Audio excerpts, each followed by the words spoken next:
Every leader has had that moment. You know you need to say something, but you're not sure how it's going to land.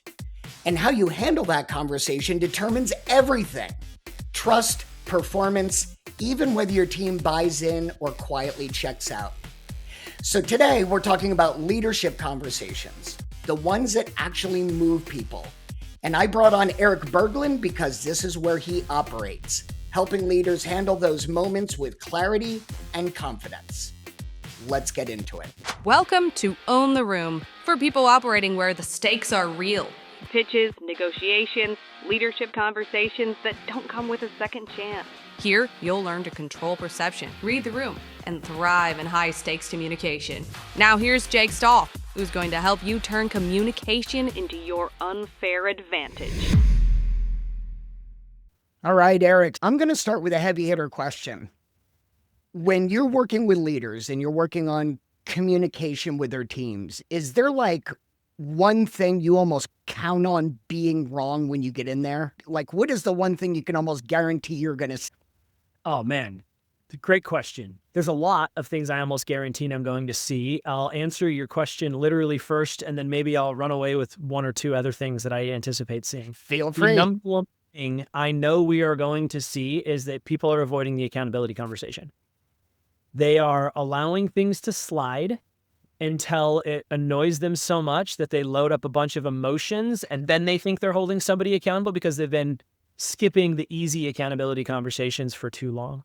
It used to be, and I can say that there's some generations where more direct communication was expected. And frankly, there's some industries where that's expected. So for example, in the trades, you don't let somebody consistently make a bad weld. That does not happen. Good point. Somebody harps on them, usually swearing a reasonable amount of time on them. So there are certain trades, certain skills, and certain generations where direct feedback is far more expected. But even that isn't very effective accountability. It's just badgering somebody. So I don't see that as often as we've made a generational shift in leadership and we move more into millennials and younger in leadership roles. I think a lot of that has aged out, if you will, or matured or retired. In some industries, it lingers. So almost always, the conversation that should happen after the person didn't do what they were supposed to or did it poorly isn't happening until way further down the road and the mistake has been repeated. So that's my number one, and I'll pause in case you don't want me to run away with the 2, 3, and 4 answers. I want you to keep those 2 and 3, 4 answers loaded in the chamber, but I want to go back to something interesting. You said they didn't have the easy accountability conversation. Yeah. When I think of accountability conversations, and I've been the management route, I never put easy and accountability conversation together. So talk to me about that, because that's not a perception I have. Yeah, and it's not the perception most folks have, which is why we avoid it. The reason we don't want to have the accountability conversation is because we don't think it's easy. It doesn't have to be hard. Accountability is about 2 things. There are 2 reasons we hold people accountable. What do you think those 2 reasons are? Oh boy, I couldn't even guess. I have no idea. There's only 2 reasons we care to hold people accountable. One is to get stuff done. Whatever the mission is, whatever the task was, whatever the quality work, we have to make sure it got done. If it didn't get done, that's my job as a leader, to make sure they get their stuff done. Reason number 1. Reason number 2 is we don't want people to repeat the mistakes. Makes sense. Get stuff done, prevent them from making the same mistake a second time. That's the purpose of an accountability conversation. And if I can just recognize that whatever conversation I have that accomplishes those 2 purposes, that's accountability. That's it. So there's a bunch of ways you can do that. We teach a very specific framework for it. But anytime you're having a conversation that goes, I want to make sure this guy doesn't repeat the same mistake, and I also need him to finish the dang job. If you have that and it's working and they're finishing the job and getting better, you're doing it. You're already there. But you might not think that's an accountability conversation. And that's why this distinction is important. Sometimes people are already good at this, but they don't realize they're doing it in a natural way that works for them. And it's not some tense big deal. It doesn't have to be a tense big deal. So to make it not a tense big deal, you have to recognize the very simple process that you're trying to accomplish with them. You're trying to get that person to identify what broke down so that they don't repeat the mistake. That means you have to ask some questions. So if I were to come to you and say, hey, Jake, I noticed last week your call volume was down 30%, man. I'd love to help you work through that. Do you have a couple minutes? So it'd be okay if I asked you a few questions. My very first question is, hey, Jake, at what point last week did you recognize you weren't going to be able to hit your outbound call volume? Take a second, think back. I know the week was crazy. When did it start to occur to you that might not be able to happen? Wow, so you're asking me to search for that accountability moment, but you're asking me to combat it on my own. You're not coming at me like a tiger scratching my face going, why didn't you do that? This is horrible. It could, but that probably won't work very well. There's a particular personality style where you do have to just be a bulldog about it. And if you have that employee, don't take it off the table if that's effective. Right. But it's almost never effective. Remember, my goal is to effectively get the work done and level you up. If my tactic's ineffective, it's not the right tactic, that is almost always going to be ineffective. So the first question I want to know is, when did you start to realize you weren't going to be able to get the thing done or get the thing done correctly? Hey, Jake, at what point when you were filling out all this paperwork did you recognize that there were 3 signatures missing on page 7? That's a quality of work angle to the same type of thing. But I need you to transport mentally back in time to the day or the second or the moment where you acknowledged that you weren't going to get it done. Now, sometimes people forget. Like sometimes people genuinely forget. I forget. I want to get grace. God, if someone's like, oh my gosh, Jake, I'm so sorry. I didn't even realize the 3 signatures. Yeah. Right on, man. I make mistakes too. So cool. This wasn't a intentional thing. They didn't know. They might need a different QA/QC process before they submit their paperwork to me in the future, but that's a different type of problem. But almost always, if you help somebody go back in time and think, what did happen in that moment? What was going on in the moment when I recognized I couldn't do this thing? Did I not know how to do it? Was I running out of time? Was I frustrated and annoyed and I just put it away and then, oh crap, I forgot about it because my week has a bunch of stuff in it? Whatever that was, that's the problem. And it's a real problem. Even if it wouldn't be a problem to you as the leader, it is a problem for them. And if we can help recognize, put them in the moment where they need to ask what happened, and then ask them a couple questions about it. Hey, what could you have done differently in order to overcome that? Or hey, once you realized you weren't going to hit your outbound call quota for the week, what did you decide to do? Who did you go to? What was your plan to overcome it? Did they abandon the goal? Or did they fight through it till the end? Was it a skill issue or a commitment issue? These are the types of things we try to arm leaders with perspective on so that they can more effectively navigate that conversation. That's how you make it easier, is first you have a playbook. You have a framework. Right now, if you're hearing this and you're like, Erik says it's easy to hold people accountable. If you don't agree, it's because you don't know what you're supposed to say. It's because you don't know what the questions are. If you did, you'd be like, oh, there's literally 4 questions, people. There are 4 accountability questions every time. That's it. If you just do that, this will be easy for you. But there's a second answer. You know how else you make it easy? You practice. If you just hear me talk about it, if you hear me say the words, you just asked the when did you realize question, that doesn't make it easy for you. You need to let the words fall out of your mouth a bunch of times. Just learning to shoot a free throw or hit a golf ball or write a book. You need repetition in order to get better at a skill. Leadership's a skill. Holding somebody accountable is a skill. You just need practice with it. You probably don't have a safe place to practice, which is why we launched our second company, but I don't want to dive too far down that road. But the other way you make it easy is you just practice it a bunch so that it's muscle memory and you don't really have to worry about it anymore. First of all, I love this. And I am thinking quite a bit on how I can incorporate this because running my own company, it's great to have these things lined up. So you said there were just 4 accountability questions. So go ahead and share those. Cool. So it goes like this. Before I teach you the 4 questions, you need to understand what it means to be accountable. Okay. We use this word all the time, right? We want our people to be accountable, but I suspect that the vast majority of the population doesn't have an actionable definition of what that would actually mean. Most of the time, when we say, I want you to be accountable, Jake, what I mean is I want you to do it perfectly the first time and never make me talk to you about it. That's not accountability. That's perfection. That's the way I think about it, but I agree. So right now, if you're hearing this and you're like, oh yeah, I expect everybody to be perfect. No freaking wonder it's so difficult in your world. Have fun with that. That's not reality. This is what accountability really is. An accountable person does the thing they're supposed to do. Checkbox step 1. But when they can't, they do these 3 things. There are 3 specific things a person can do to be accountable. Number 1, they're going to proactively communicate it to you that they didn't do it. Hey, Jake, I'm so sorry.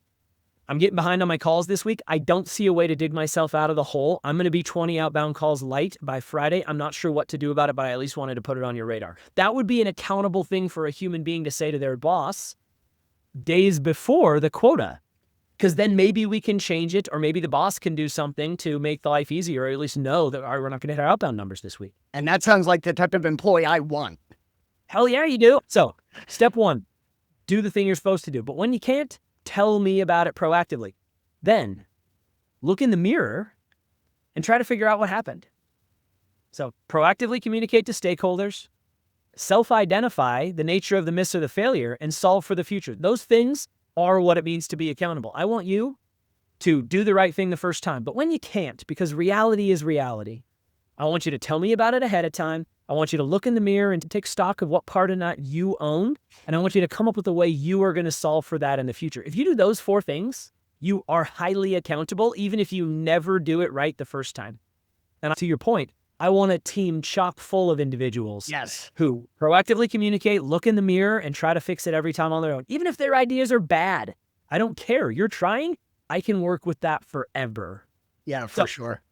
We have to know what it means to be accountable, to understand what questions we should ask to hold somebody accountable. To hold you accountable, I want to make you live through that process I just described. So my very first question to you is, hey, did you do the thing you were supposed to do? Remember, that was the first question. You were supposed to have already done it. You're going to say no, because we're holding you accountable. Right. The second question, when did you realize you weren't going to be able to? That's drawing your attention to the moment you could have proactively communicated to me, right? Yep. After that, I want to ask you, what do you think happened? Take a second, think back through last week. What broke down in your plan or your process or whatever it might be? And hey, what might you do about that next time so that it doesn't trip you up again? Those are the 4 questions. That's it. If you ask those 4 questions, you are making a person go through the process of being accountable. And at a macro level, what happens, Jake, is we condition our people. If you condition your people that when they make a mistake, you're going to yell at them, they're not going to let you know about many of their mistakes.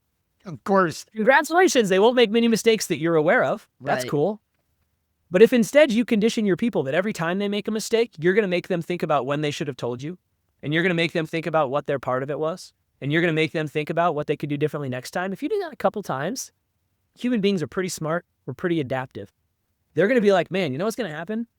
If I don't hit my outbound quota this week, Jake's going to ask me those stupid questions, and I don't want to live through that, so maybe I'll just pick up the phone a few more times. They'll be more accountable because they know it's coming.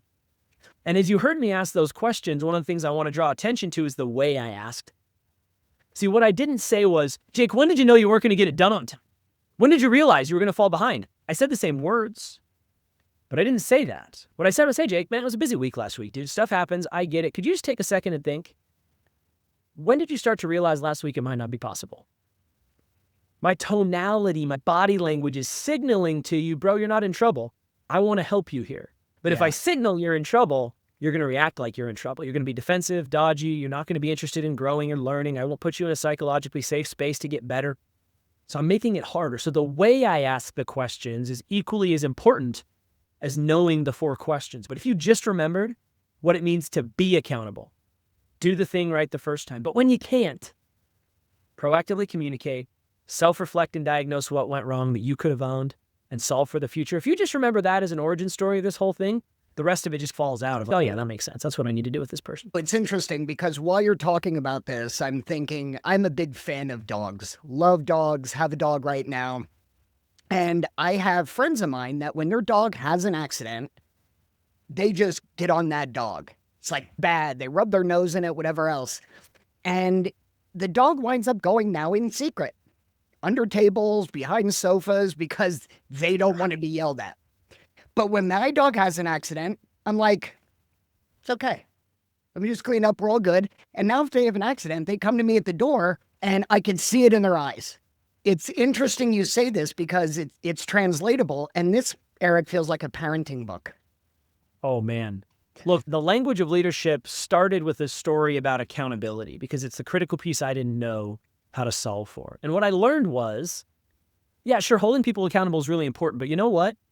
Quite often you go to hold somebody accountable and you realize you did a terrible job of expectation setting. You probably tried to set expectations well with people and realized they didn't want to do the work you wanted them to do. They never bought in on it before. So there's, oh man, maybe I should enroll people to get them to buy in and understand why what I'm about to ask them to do is good for them before setting expectations, before holding them accountable. So what happened was this one conversation about accountability spread, and there are 8 specific leadership conversations that are all deeply interconnected. They are sequential in nature that all influence your ability to be effective as a leader. And what happens is every one of those 8 applies 360 degrees in your life. So whether you want to be a good parent, whether you want to be a better leader with your peers, right? A lot of times we need to hold our peers accountable. As business owners, you have business partners. Yep. You're not their boss, but you got to hold them accountable. You got to have a playbook for how you do that. How do you hold your own boss accountable? These framework for these 8 conversations is highly applicable to your kids. And I'll just give you a specific example.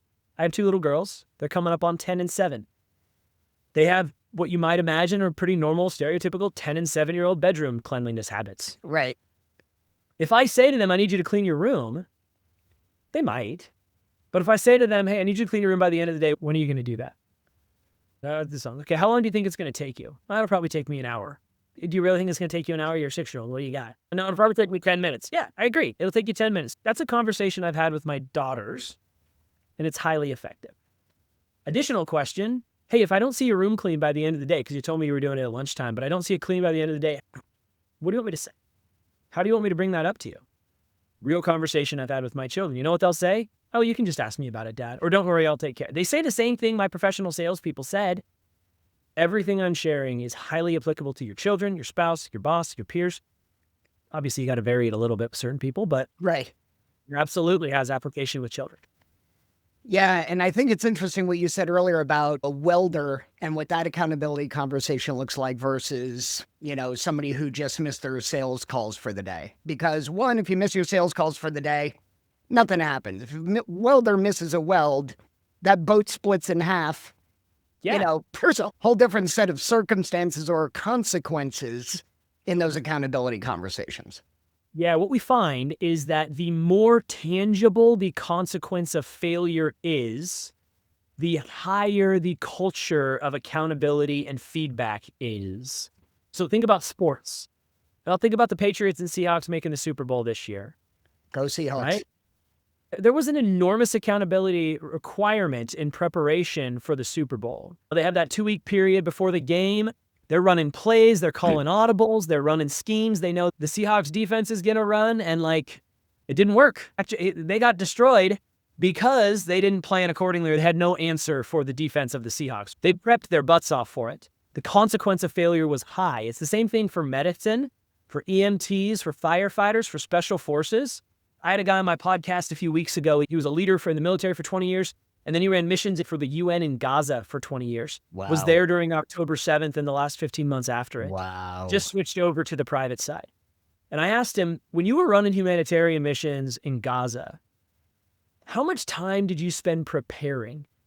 Because the consequences were so high. He goes, Erik, if we had a 10-hour mission, we would have spent 5 to 10 hours prepping for that mission. So the total mission time, we would have spent 30 to 50% preparing for that thing because the consequence of failure was too high. Right. In environments like that, you have these natural cultures where the feedback loop is tight and you're going to hear about your mistakes. Right. We find in corporate America, the scoreboard is fuzzy, if it's even there. Sales is the most scoreboarded of any, but you've worked with plenty of organizations that don't have or use their CRM, or if they do, it's not very good or nobody looks at it.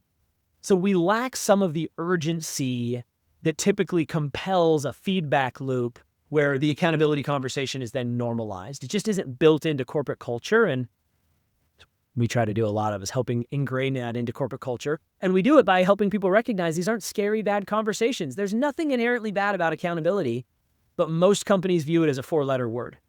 Yeah. And we try to take back, you should earn back the ability to say, hey, I want to have an accountability conversation with you. And your people should know, I'm not getting fired. This isn't scary. He's going to ask me these 4 dumbass questions again, and I'm going to have to think. I want him to know that part. It doesn't have to be bad, but in cultures where the consequence of failure is high, this is more natural. Love that.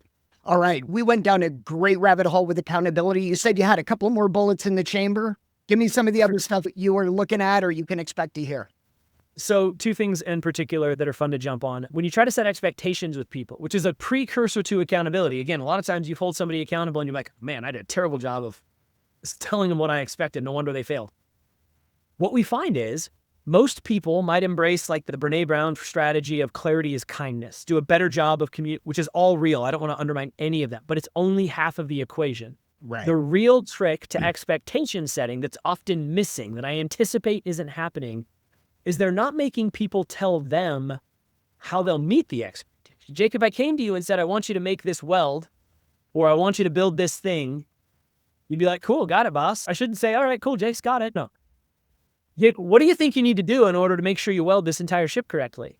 What do you think you need to do to offset the blitz scheme that the Seahawks are going to throw at you? What's your plan to hit the goal that I just told you?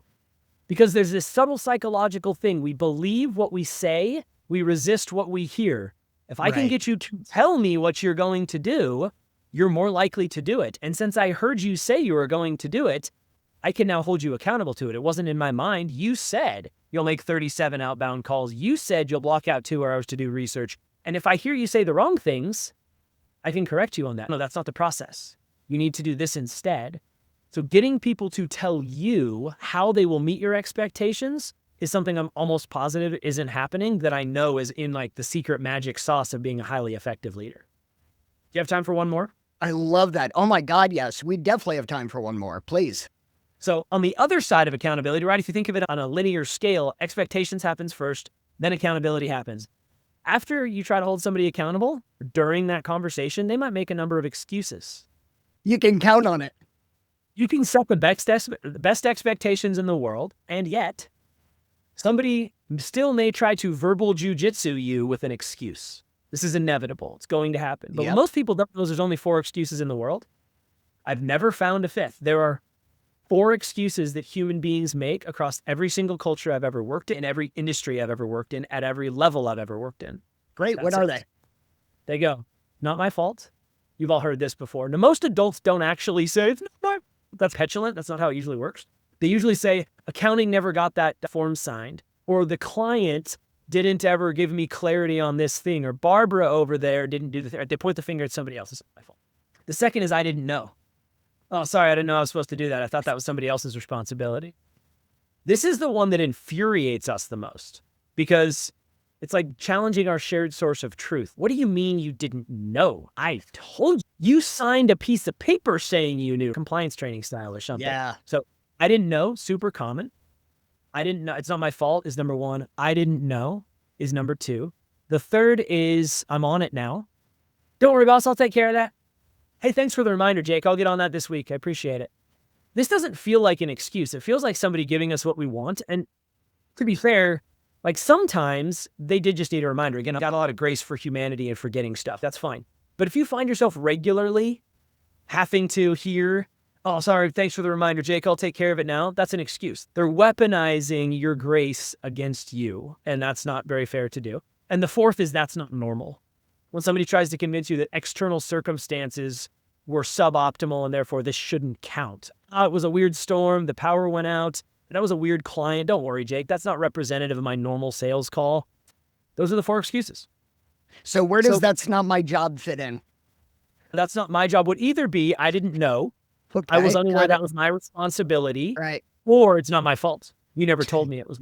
But it's one of those two. And sometimes it's both. It just depends. Sometimes you handle somebody's excuse, which I'm not going to dive into the answers to those. You can get my free ebook on it. You can share it in the show notes. I don't care. I just don't want to take up the airtime to talk through the solution set for it. Yep. But sometimes people will pivot excuses. They'll start with one and then you'll counter it and then they'll use a different one. Sometimes they do that ping pong game. Yeah. But here's the thing that I expect to see in every organization. This is what I find interesting. There's only 4 of them. But if I come to you and I say, which one of those excuses is most common for your team to use? Which one do you hear the most, Jake? Either from customers or from your team or somebody else? What's excuse is most common in your company culture? I would say I didn't know that I was supposed to do that. Here's the thing that I know to be true, and this is the critical mistake. The reason I didn't know is the most common excuse is because it works. It does. We condition our people, and they know the get out of jail free card is shaped like an excuse on some variation of I didn't know. They know you have a lot of grace for that, and it will always work. The excuse that our teams use are not a function of them. They are a function of us. And I know that each person we work through our materials with, they know exactly, they snap it just like you did. This is the one I hear. We know instinctually which one we get the most. Yeah. And the hard part to recognize is that's because you've conditioned your people. That's the get out of jail free card that's functional in this environment. So those are 3 I expect every single time. It's funny. You and I have talked many times and you've read my book, and I am a huge believer that conditioning rules the world. Amen. It just does. And you had psychologists like B.F. Skinner who said, we really don't have free will. We're just one big bundle of preconditioned responses that we developed over our lifetime. I love where you talk about the self-awareness required to observe the way you're behaving and interacting with somebody and what signals it's sending them. I come back often to your wedding ring example you talk about. How implemented somebody and then they started being like, no, look, dude, I'm married. And you're like, wait, hold on. I gave the wrong signal here. I just thought it was cool earrings or whatever it was. Yeah. Self-awareness required in the moment to be an effective leader is an enormous challenge. And we do not arm people to be prepared for that challenge when we dub them leader. When we give you a title, a promotion, maybe a car, maybe an Amex, maybe a whatever, we don't do anything to change your skillful ability to observe the way you're influencing people in the moment. And so books like yours are so phenomenal at helping somebody go, hey, hold on. This is the piece that's missing. You're probably awesome at being a leader. You're just missing this one gap of awareness, and your ability to own the room's a function of if you could figure that part out, all of this stuff I'm saying becomes far more easy to do. But if you don't have that, it's going to be really difficult. And we as leaders have to recognize that before we promote somebody else to be a leader as well. Erik, let me ask you this. When you're going in to coach a company or you're going in to coach leaders, I can't help but think that there is an underlying insecurity that may be there. That when you go to coach them on how to hold people better accountable or how to communicate what you're going to hold them accountable on, or the excuses that we talked about, I can't help but think that there's probably some resistance that comes into play to the coaching or the work that you do that says, Erik, I can do this. I already do this good enough. And they don't necessarily acknowledge that's a problem. Do you often find that? Yeah, and it's one of the more challenging things to overcome. There's this Jack White song I really love called Cause and Effect. And that's actually a White Stripes song, but Jack White sang it. And the beginning of the song says, I guess you got to have a problem if you want to invent a contraption. And until we convince somebody they have a problem, my contraption doesn't make any sense to them. Why would they care? Yeah. So there's this overarching philosophy in leadership in general and sales especially, but it goes, we only really care about what's in it for us. So most of us are highly tuned into this radio station, WII.FM. What's in it for me? Yeah. It's my favorite station. It plays all the time. And it's not nefarious or malicious or selfish. It's resource management. I can't care about what everybody else cares about. I can only care about the things that matter to me. So if we do a poor job of helping a leader articulate the challenges they are having, then whatever we throw at them won't make any sense. But if I can get a leader to tell me, hey, how's it going when somebody doesn't do what they're supposed to? Tell me last week, what percentage of the things that were supposed to be done got done? And if their answer is genuinely 100%, please come teach me. Come join my company. I can sell the heck out of somebody who can do that. So if we just start with, here's what you need to be doing instead, it fails miserably. But if instead we can just ask, hey, what's the shape of resistance you get? What excuse are they using? When you find something breaking down, why is it breaking down? What are you hearing and what do you think reality is? How frequently do you have to have the same conversation with the same person? 100% of leaders tell me one of those answers to those three questions and have a problem. And from there, I can insert a process that will help them solve a problem they care about. Love that. Maybe they won't thrust the stuff. Maybe they genuinely don't need it. I don't want to talk past the potential that someone hearing this is, no, I'm pretty good at expectation setting. And Erik, I don't do any of the things you say. I believe you. This is not the only solution. It's not math where there's one way to solve the algorithm. I know a highly repeatable way to do it. But if you've got something where you're consistently holding people accountable and they're getting better and finishing work, cool. Don't adopt my philosophy. Maybe there's other things that are helpful, or maybe you should launch a leadership coaching company too, because there's a lot of money in it for you if you know how to do it. Love that answer. That's great. Erik, what would you say is the biggest myth about leadership that you hear? So you hear a lot of things about leadership. You hear multiple quotes, you see 100 books that are out in the market. But what are some of the bigger myths that you hear that you almost have to debunk in order to make progress? Yeah, thank you so much for this question. I think this is a really critical misunderstanding that almost everybody has about what leadership is. Because there's a lot of good and arguably good perspective about leadership out there. Servant leadership, radical candor. There's a lot of great philosophies about how you're supposed to be a great leader. But what leadership really is about influencing people towards an advantage. That is the functional definition of what it means to be a leader. Leadership is not your vision. Leadership is not your motivation. Leadership is not your inspiration. It's not your organization. It's not your ability to stand in front of a room and orate. It's not your ability to connect with a human being individually. All of those are helpful. I don't want to poo any of them, but they are not leadership. Leadership is about influencing people towards an advantage. Influence means you are the proximal cause of change. They would not have done it without you. If you are not slightly disruptive, you are not a leader. If you're expecting the system to change your people because you finally got a sauna and a project management tool to tell them what they're not doing, you're not leading. You're buying software. Influence is disruptive, but it's towards an advantage. And an advantage needs to be mutual, something that's good for them. Remember WII.FM? Oh, yeah. What's in it for them? What's the advantage? And ideally, it's mutually advantageous. Good for them, good for the company. If you consistently are getting people to do things they would not do otherwise that are good for them and the organization, you are one hell of a leader. That's it. I don't care if you're awkward and stare at your shoes. I don't care if you are thousands of pieces of paper everywhere and you couldn't put together an Excel spreadsheet to save your life. I don't care if you have no sense of strategy or vision. If you can influence people towards advantage, you are a highly effective leader. That means you don't need a title. That means you don't need to buy into the corporate charter. That means you don't need vision, values, and alignment conversations. Those are all good. But that's not what leadership is. And if you boil it down, that means all you have to do to be a good leader is know what advantages your people are interested in and have the conversations to be influential. That's the only recipe required to be successful at this job. Man, I have never heard it put that way, and it makes such complete sense. When you adopt a leadership philosophy like that, you cannot help but become a servant leader, because if you seek advantage for your people, all of the concepts of radical candor and servant leadership and all the good things you hear out there, they make a ton of sense. They are accurate because you're seeking advantage for the people that you lead. You should be trying to advance their careers, develop their skills, make them more money, unlock opportunity. You should do all those things, but that's not what leadership is. That's a byproduct of having the right relationship with yourself as a leader. And if you think about all the hard-nosed ways to do it, the get it done, direct feedback, don't miss that, far more military feedback loop style, that's a byproduct of recognizing that your job as a leader is to influence change, to get them to do something different.